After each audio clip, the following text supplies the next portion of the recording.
Hello प्यारे बच्चों, प्रतिमा study point में आपका स्वागत है। अभी तक मैं आपको विभक्ति के नियम के 2 पार्ट दे चुकी हूँ। आज उसी श्रृंखला में 4 से विभक्त होने के नियम, 8 से विभक्त होने के नियम और 11 से विभक्त होने के नियम समझेंगे।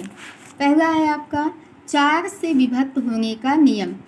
कोई संख्या 4 से विभक्त तभी होगी जब उसके दहाई और इकाई अंकों से बनी संख्या 4 से पूर्णतः विभक्त हो। अब इस स्टेटमेंट के आधार पे हम इस संख्या को चेक करेंगे कि क्या ये संख्या आपकी 4 से विभाजित है।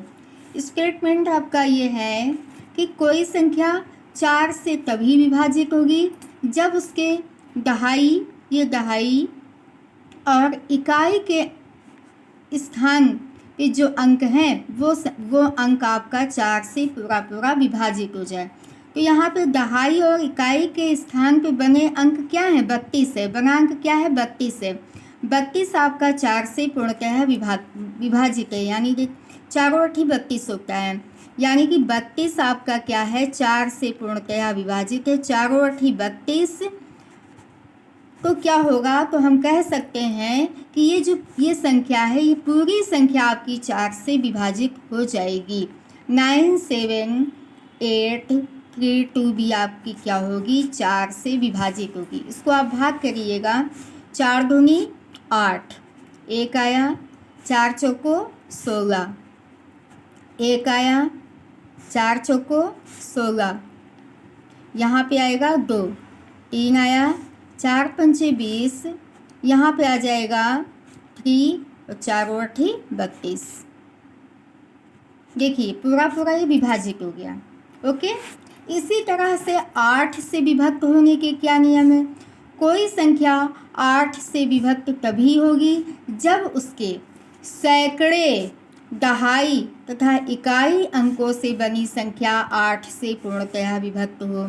सैकड़े क्या है? सैकड़ा, दहाई और इकाई, ये तीनों अंक क्या हैं आपके? क्या आप देखिए, चेक करिए क्या ये 8 से विभाजित हैं? देखिए 416 को आपने 8 से भाग किया, क्या होगा? 8 पंच 40, 1 आया 16, 8 दूनी 16। देखिए पूरा ये विभाजित है, यानी कि इकाई, दहाई और सैकड़े के स्थान पे जो संख्या आपकी बन रही है वो संख्या अगर आपकी 8 से पूरा विभाजित है तो पूरी संख्या आपकी 8 से विभाजित हो जाएगी। ओके, अब क्या है? 11 से विभक्त होने के नियम। ये बहुत ही इम्पोर्टेंट नियम है, इसको ज़रा ध्यान से देखिएगा। 11 से विभक्त होने के नियम। कोई संख्या 11 से तभी विभक्त होगी जबकि इकाई से बाईं ओर चलने पर सम स्थानों के अंकों के योग तथा विषम स्थानों के अंकों के योग का अंतर 0 हो अथवा 11 से पूर्णतः विभाजित हो। यानी कि ये कोई संख्या है, हम ये संख्या आपको दूसरा सवाल बताएंगे, ये आपको अपने आप से करना होगा। क्वेश्चन नंबर 2 लेती हूँ। तो यहाँ पे देखिए क्वेश्चन नंबर 2 क्या है? यहाँ पे स्टेटमेंट आपका ये कह रहा है तभी विभक्त होगी जबकि इकाई से बाईं ओर, ये इकाई है, यहाँ से बाईं ओर आपका इस तरफ बाईं ओर होगा। अगर हम ऐसे चलेंगे तो दायां होता है। किसी संख्या में, किसी संख्या रेखा में अगर हम देखेंगे तो ये आपका दायां पक्ष होता है, ये आपका बायां पक्ष होता है। कोई इकाई से बाईं ओर अगर हम चलें, बाईं ओर चलने पर सम स्थानों के अंकों का योग। देखिए सम स्थान कौन कौन से हैं?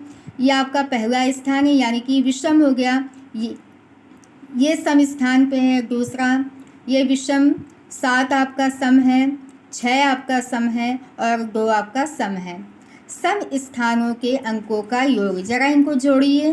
2 + 6 + 7 + 6 प्लस हो गया सम स्थानों के अंकों का योग तथा विषम स्थानों के अंकों के योग का अंतर माइनस, यहाँ माइनस करेंगे। अब विषम स्थान पे कौन कौन से अंक हैं? 9 है, +0 है, +9 है, प्लस यहाँ पे क्या है? 3 है। सम स्थान पे अंकों का योग माइनस विषम स्थान पे अंकों का योग क्या हो जाए, 0 आ जाए, या ऐसी संख्या आ जाए जो 11 से विभाजित हो। अब देखिए जरा इनका योग करिए। 6 6 12, 6 त्रिक 18, 19 20 1 21, 21 माइनस 9 9 18 और 3 21, ये क्या आ गया, 0 आ गया।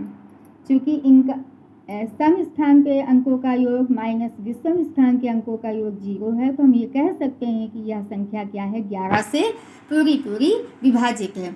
इसी तरीके से आप इस सवाल को करेंगे और देखेंगे, या तो 0 आएगा या तो ऐसी संख्या आएगी, इनका अंतर ऐसी संख्या आएगी जो 11 से विभाजित होगी। जैसे 11 आ सकती है, 22 आ सकती है, 33 आ सकती है, इस तरीके की संख्या आएंगी तो वह संख्या भी 11 से पूर्णतः विभाजित होगी। ओके।